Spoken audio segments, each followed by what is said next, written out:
Alright y'all, welcome back to the channel and do some more turkey patterning, and today we've got a new shell that we have yet to test. Well, at least not in this particular version of it. And it's going to be a combination that one of you guys specifically requested for us to try. And I'm betting that if these shells are still as good as what the other previous version was, that we're going to see a pretty nasty looking result with today's combination. But as for the shells we've got today, I brought out some more of the Herter's Strutter TSS shells. We've tested our fair share of Herter's TSS on the channel, but they've always been the 2 3/4 inch versions. These are the new 3-inch ones. They're a 12 gauge, 3-inch, 1 3/4 ounce payload of TSS 9s at about 1200 feet per second. We know the 2 3/4 ones are a nasty performer through just about everything. However, as of recently, those 2 3/4 ones have kind of disappeared. The Herter's brand is a Cabela's and Bass Pro Shop exclusive. They own the Herter's name, although it is just made by Winchester. But I hope that they didn't discontinue the 2 3/4. I hope that they just might kind of be doing a makeover on them, new box style and stuff like these, because those were great shells. But now they've got the 3-inch ones that are about $65 for a box of 5, so a little more expensive than what those 2 3/4 were as well. I've already heard some good results for these, but I haven't tested any yet, so we'll see what these can do for a starting point. But as for the setup we're running, I brought out the Mossberg 835 Ulti-Mag. It's got a 28-inch barrel, and we're going to be running the Indian Creek 675 for a choke. One of you guys wanted to see these new 3-inch Herter's TSS loads in the 835 with this choke, and it should be a good combo if these are some good performing shells, like I think they're probably going to be. So we're definitely going to find out how good these shells might be, because this should be a pretty good performing combo to start with. But as for today's test, we're running everything the same as usual. I've got the turkey target at 40 yards and the chrono so we can get our velocity. So let's get you guys to view that target, and we'll see what these new 3-inch Herter's TSS loads can actually do. I've got good hopes, but let's take our shot and see what we get.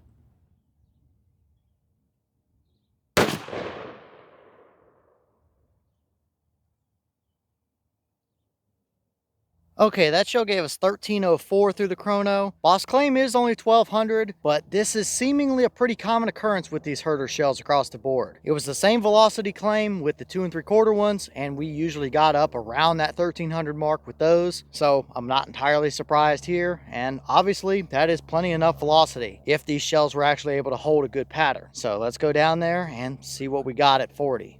All right, so here we are down at our 40-yard paper, and we see some devastating looking results. This is about exactly what I was hoping to see. Now, we were a touch low and a touch left. That's probably on me. I'm pretty sure now that thinking about it after the fact, I remember that Indian Creek out of that particular gun tending to shoot a little bit low, but we can still absolutely see what we need to see, because that is a nasty core area. I did take and just brush my hand across the paper a little to brighten up where the pellets hit so you guys could see it a little bit more, since these targets don't flake off perfectly.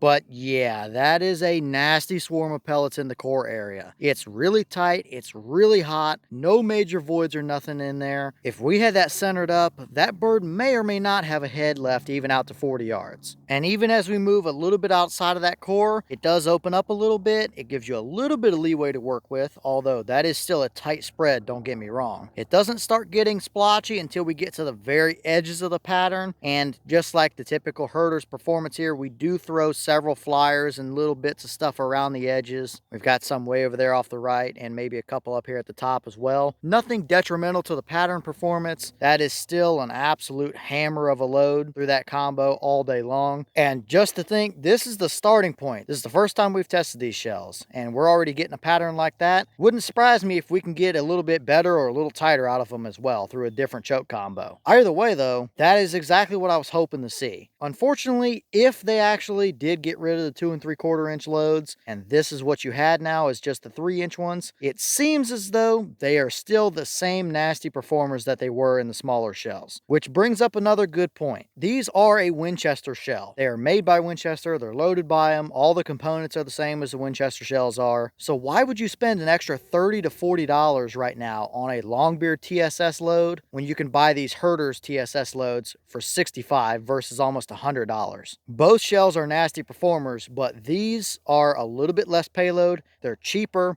and they're still a lights out performer. So for my money, if you want to go buy an off-the-shelf TSS load, go to your Cabela's or Bass Pro Shops and see if you can find one of these Herter's loads, or just order them online and have them shipped to you. That right there is better than anything we've seen from any Remington or Federal TSS loads for sure. The Brownings are also good performers, but Winchester also makes those shells as well. Point being though, the Herters are still some nasty performing shells. And with that core being a little bit off that bird, I will go ahead and pop up a 10-inch equivalent circle around our core so you guys can see what kind of spread it is, because it is a hot core, no doubt about it. No major voids in there or anything, so very nice performance. Overall, I would not hesitate to run that combo. It's going to be tight in there at 20 yards or so, that's for sure. But if you're set up on a field edge or out in some more open hardwoods where your shots may be 30, 35, 40, or potentially even longer than that if you're somebody that wants to take a longer shot than 40, that combo is going to be an absolute hammer. So although very incredible pattern, if we can clean up those little stringy edges just a tiny little bit, we don't need to get any tighter than that, that's for sure, but it could really turn into an absolute nasty performer if we just bring in those edges a little bit. Already, you can't argue with that kind of performance. So I'm definitely liking what I'm seeing out of these new 3-inch Herter's TSS loads. Can't complain with that combo, and now I'm really excited to test them through some other stuff as well and see what we can continue to get from them.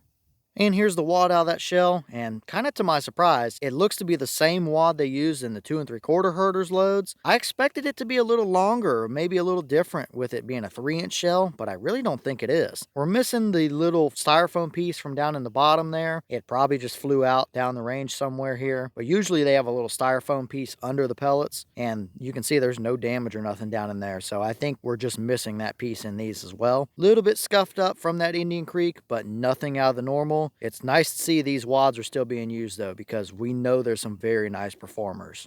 Alright y'all, well, what did you think about that performance right there? It's a nasty one for sure, no question about it. That is an absolute turkey hammer at 40 yards. I wouldn't hesitate to run it, and I don't think many of you guys would either. If you actually wanted to buy a TSS shell in 12 gauge, which you don't need to do, you can run a longbeard load and be perfectly fine, but if you want a TSS load in 12 gauge, these are probably still one of the best off-the-shelf options you can get right now. This is the first test we've done with them, so will we run across any inconsistencies? That still remains to be seen, but from what I've already seen from the other Herter's loads in the 2 3/4 version, I think these are going to be the same absolute hammers through just about anything you put them through. So already, very nice results. I am plenty happy with that. You can't really argue with that kind of performance. So leave all your thoughts down below. Is that about what you expected to see? Were you a little surprised one way or the other? Have you tested any of these new Herter's 3-inch TSS loads? And if so, what kind of results have you seen? Is that a pattern or a combo you would hunt with? Or are you just not a guy that's going to spend that kind of money on a TSS load and a 12 gauge? Or is that exactly what you're looking for to see in your turkey setup? And of course, what other combos do you want to see us run those loads through that you think might be a good performer? I don't think they're going to be too picky, but let me know what you guys want to see down below. But with that being said, I've got some more testing to get done for you guys, so I'm going to get back to it. As always, we have the channel Instagram as well as the mailbox where you can send stuff if you'd like. All the information will be in the description if you're interested in it, but I'm going to get back to it, so I'll see y'all in the next one.